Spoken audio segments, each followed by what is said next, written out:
Boy, what a great shot. Now, if you'd like to make a shot like that, I'm going to explain a system that's absolutely amazing.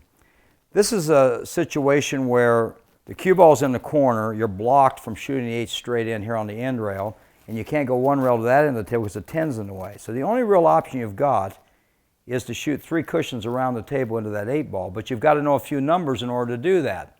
So I'm going to come up here and I'm going to show you how to calculate what's called the object ball return track numbers. Now, when the cue ball goes around the table, it goes around the table 1, 2, 3 cushions. In other words, it starts out of the corner, comes up to this cushion, comes over to this second cushion, and comes into this third cushion. And when the cue ball hits this cushion, it returns off this cushion toward that corner where that 8 ball is. So what I want to explain during this segment is the numbers that return to that corner of the table.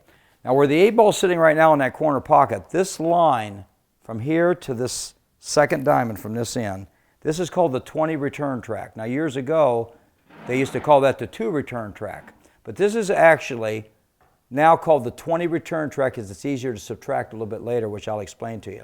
So we have the 20 return track, and you have to memorize that. That's been that way for 500 years, and if we're here for another 500 years, it's still going to be the 20 return track as long as tables are rectangles.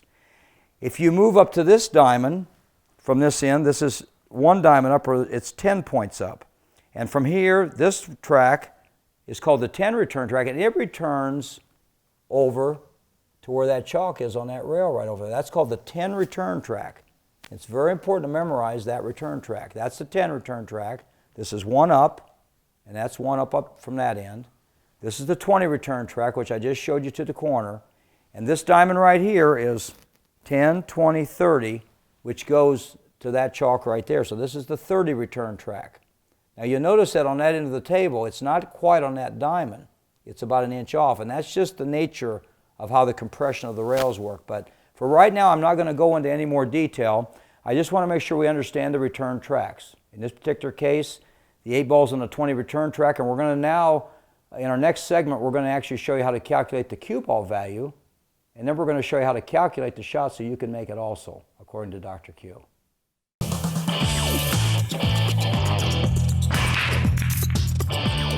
You don't have to play like a pro to enjoy the game I love. If you've ever played in a friend's basement, you can compete in an APA league. In the APA, everyone can play and anyone can win. So if you're looking for a fun night out with your friends and family, join an APA pool league today. Have fun, meet people, play pool. Visit poolplayers.com today.